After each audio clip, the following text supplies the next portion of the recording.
Okay, guys. So today we are looking at the severe weather for April, from April 2nd all the way up to April 11th, and maybe further if this model will let us.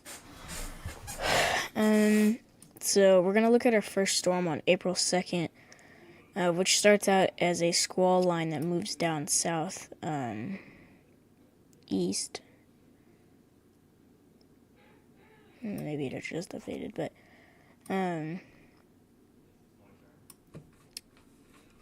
I keep forgetting the only thing I need. Hold on.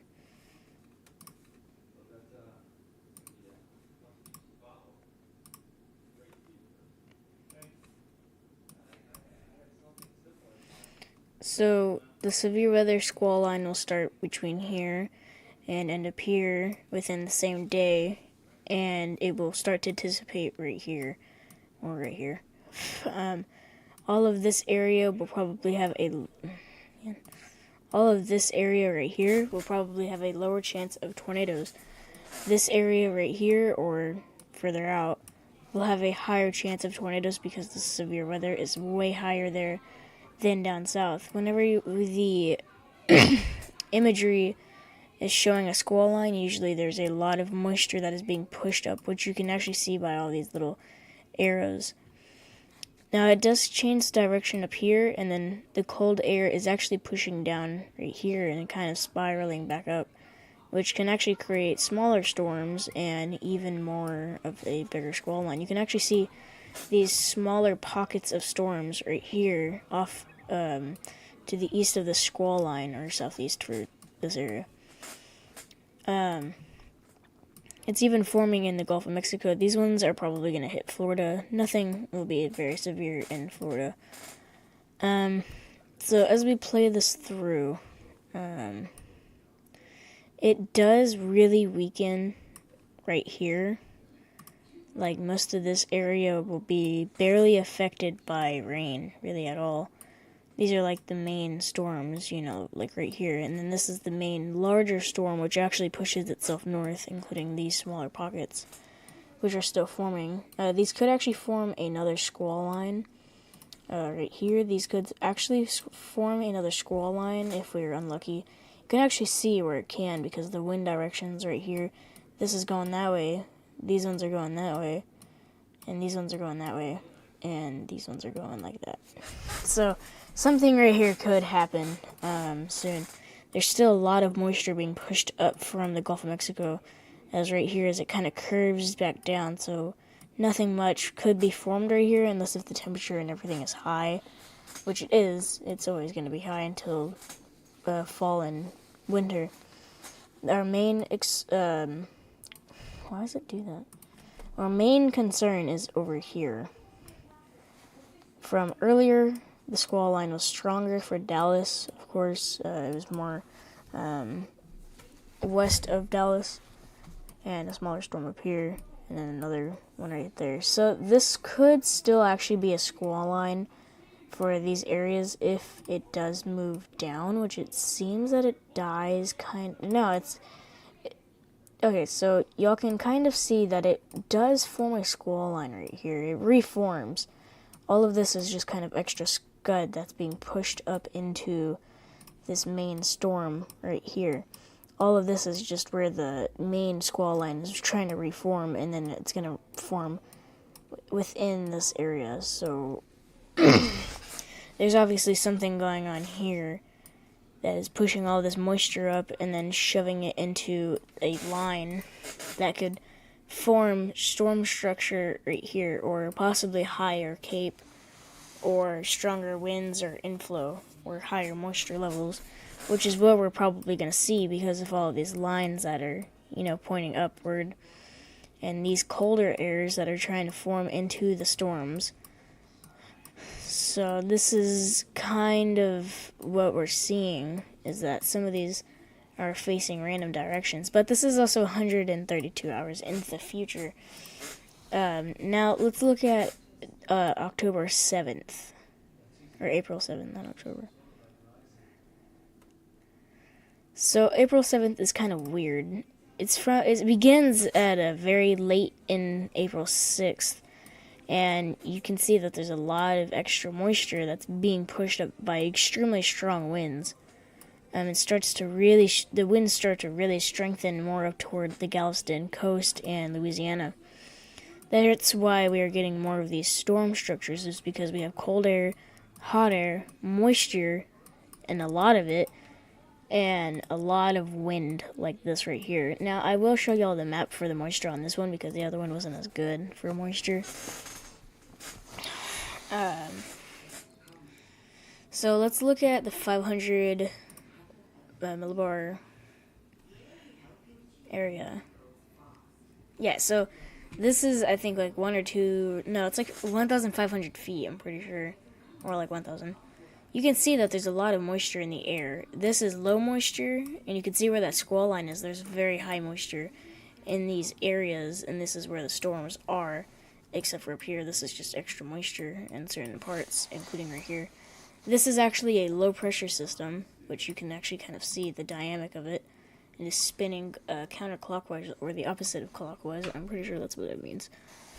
But this is also higher in the atmosphere, so moisture and everything else up here is going, different directions.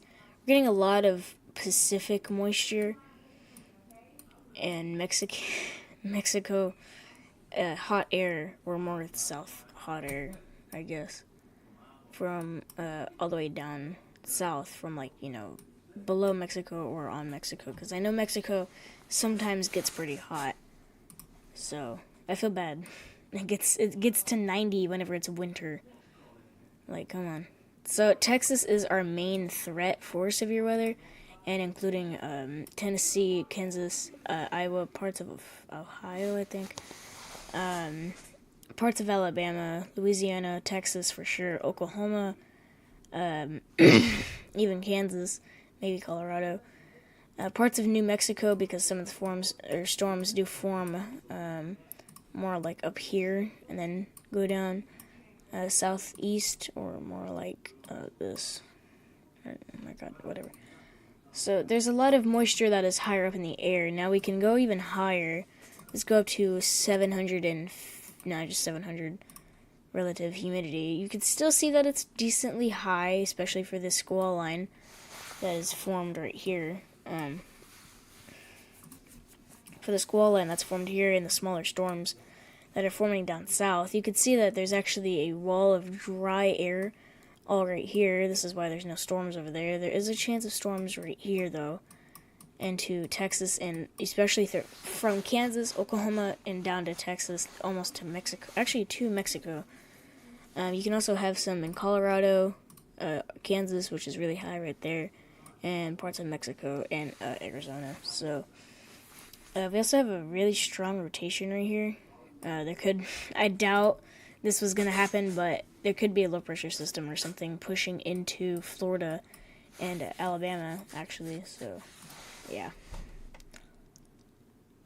I'm only looking at Texas right now because this is where and of course, just this area in general, is because a lot of storm chasers live here, and I know they don't watch my videos. I mean, why would they?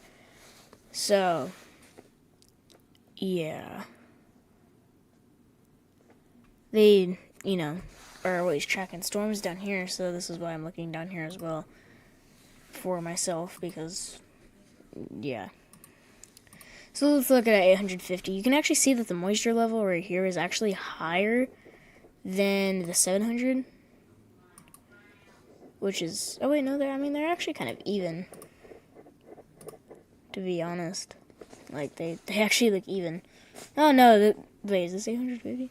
Yeah, this one is definitely way higher. Holy crap. Unless if this is unloaded. I'm gonna let it load.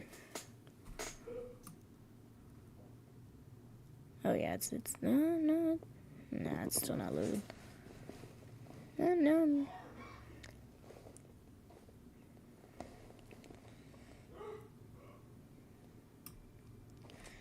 So you can see that there's a drier air mass right here and like right here.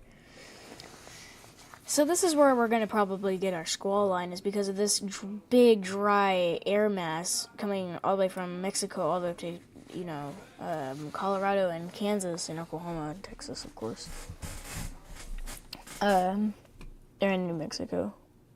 So all of this air right here will be more moist or have a higher humidity or moisture in the air, which is actually a 95, which is very, very high, which means storms could easily form right here higher in the atmosphere, which is very dangerous for people who don't want storms or do not know how to prepare for storms. Now, this is actually really high in the air, and this is where you're probably going to get your most moisture is right here. So our cap isn't very high at all.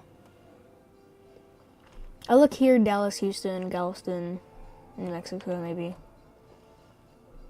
Put a overload. So you can see that our cap is gone. It has eroded mostly away. But it's still up here. So if we're at 63 and it shoots down and goes back up. So all we really need is this moisture to keep, like, it's literally like, no, the cap is literally like over moist.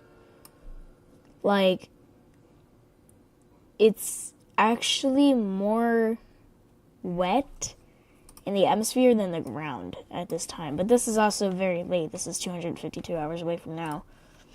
And there's also rotation in the photograph. But this is still 252 hours away from now. So this could always change.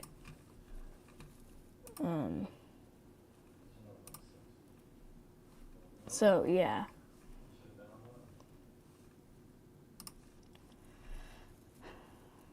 Now, let's go to April 10th. April 10th is weird in a way, because right when it hits April 10th, you can see that the moisture just kind of stays there for like a good day or two. This is why we get our storms. So, squall line possible right here, storms possible to form all right here and all right here.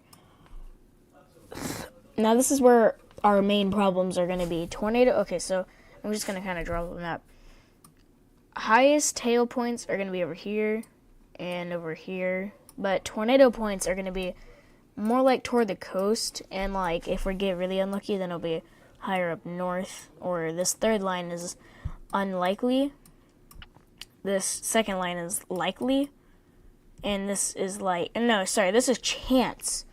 So this is chance, and then this is likely. So we could see tornadoes down past Houston and Galveston, and maybe parts of Louisiana on April 10th. This is where our bigger problems are going to be. Now, right when we go into April 11th, or 12th, actually, it just got updated, you can see a lot of moisture is in the U.S. right now. Like, storms could literally be popping up everywhere, which we can actually see that in a second.